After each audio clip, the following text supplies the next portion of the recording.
में युक्तियां बैठी हैं, सुनो। मात्र 100 साल का तुम्हारा धर्म बचा है, ये संदेशा लेकर के आया हूं। आप कहोगे 100 साल में?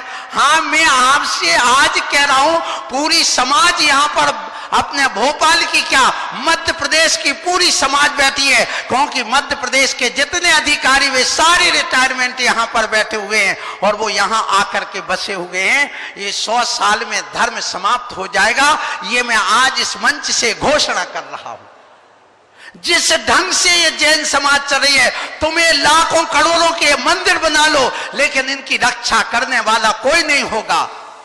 क्यों नहीं होगा? चिंता मंदिर की नहीं, चिंता समाज की होना चाहिए, चिंता धर्म की होना चाहिए।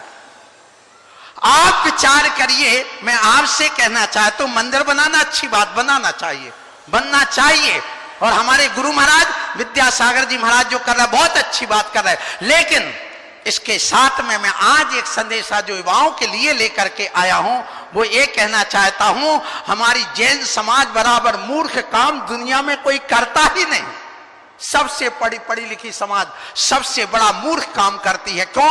आप कहोगे मूर्ख है। हाँ, मैं आज पूरी समाज से पूछता हूं, राजन जी, पत्रकार जी, रविंद्र जी, आपको हमने 2 रुपए दिया कि अपना धंधा करना, और 2 रुपए लेकर के आप अपना घर चलाना, तो 2 के तुम कितने पैदा करोगे? 3, 4 के 1, 2, 4 करोगे ना। और 2 की यदि 4 करते तो विद्वान, 2 के 2 ही रह जाए तो मूर्ख, और 2 का 1 रह जाए तो महामूर्ख। पक्का है ना? आपको स्वीकार है ना ये बात? अब देखिए, पति पत्नी कितने प्राणी? 2, और 2 ने मिलकर के 2 ही पैदा किए, 2 जब मरेंगे तो 2 ही छोड़ के जाएंगे, तो क्या हमारी आबादी बढ़ेगी? बोलो, नहीं बढ़ेगी। यदि 2 के 3 होते हैं तो विद्वान, और 2 का 1, 2 रह जाए तो मूर्ख, और 2 का 1 रह जाए तो आप मूर्ख हैं, विद्वान है क्या महामूर्ख हैं? बोलो, क्षमा बाड़ी मर्द पर मनाने वालों।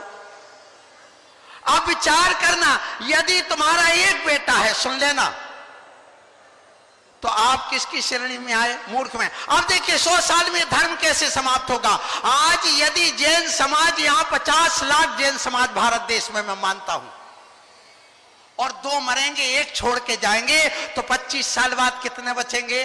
25 लाख।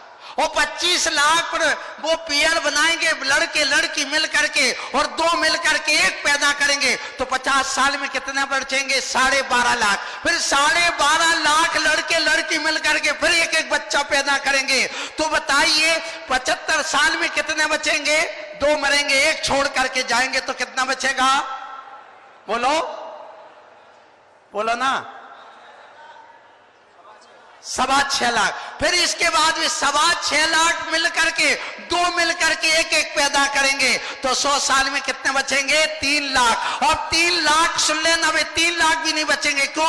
हर 100 जोड़े में 2 जोड़े ऐसे होते जिनके कोई संतान नहीं होती, और 100 बच्चों में 2 बच्चे ऐसे होते जो विकलांग आदि मर जाते। अर्थात समाज कितने साल की बची है? बोलो।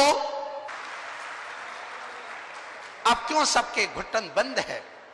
तुम कहते महंगाई का जमाना है, मैं कहता हूं सुन लो, तुम्हारे बाप दादा एक टूटे मकान में रहते, साइकिल चलाते थे, और तुम कहते हो महंगाई है, बच्चों को कहां पढ़ाए?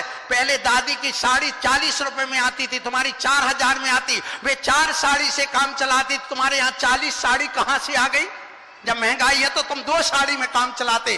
तब मैं जानता कि महंगाई है। और तुम्हारे बाप दादा 2 सब्जी खाते थे, तुम 1 खाते, तो मैं जानता कि महंगाई है। तुम्हारे बाप दादा 2 मकान में रहते, तुम 1 मकान में रहते, 1 कमरे में, तो जानता महंगाई है। सबके लिए महंगाई नहीं, एक बेटे को पालने के लिए महंगाई। धन्य समाज। अब कहो आगम क्या कहता? आगम भी कहता 100 साल में समाज समाप्त हो सकती है। क्यों हो सकती है? सुनिए, इसलिए कि सुन लो, यदि आपको मालूम हो कि अपने यहां पर पुष्पदंत भगवान से लेके शांतिनाथ भगवान के बीच में एक पल्ल, पौन पल्ल, आधा पल्ल, पाव पल्ल के भगवान के समय में धर्म का विच्छेद हो गया। इसी प्रकार आज भी हो सकता है। आदिनाथ भगवान चतुर्थ काल में हुए, पंचम काल में नहीं हुए, तृतीय काल में हुए, चतुर्थ काल में नहीं हुए। इसका मतलब एक तीर्थंकर भी कम हो गए। हुंडाव सर्पणी काल के कारण से तुम्हारा ये 100 साल में धर्म समाप्त हो सकता है। इसलिए मैं कहूंगा एक परिवार में 4 बेटे चाहिए। एक ऐसा बेटा हो जो देश की रक्षा के लिए दे दो, जो मिलिट्री में जाए, शासन में जाए, प्रशासन में जाए, देश रहेगा, धर्म रहेगी, समाज रहेगा, परिवार रहेगा। दूसरा बेटा आप दीजिए अपने धर्म के लिए जो मुनि बने, क्षुल्लक बने, एलक बने। तीसरा बेटा समाज के लिए दे दे जो समाज के उत्थान की बात करे। और चौथा बेटा अपने पास रखिए जो कुल की रक्षा करे। इसलिए 4 बेटे चाहिए। एक आपके लिए कुलभूषण, एक देशभूषण, एक समाज भूषण और एक धर्म भूषण। ऐसे 4 संतान की आज हमें जरूरत है। ये ध्यान रखो। आज मैं क्षमा वाणी पर इन युवाओं को संदेशा दे करके आया हूं। यदि बच्चे ना पले मुझे दे देना, मैं पाल दूंगा। एक जिसके भी जो बच्चे ना पले मुझे दे देना, मैं सबको IAS IPS बनाने के लिए सारी संस्थाएं खुलवा दूंगा।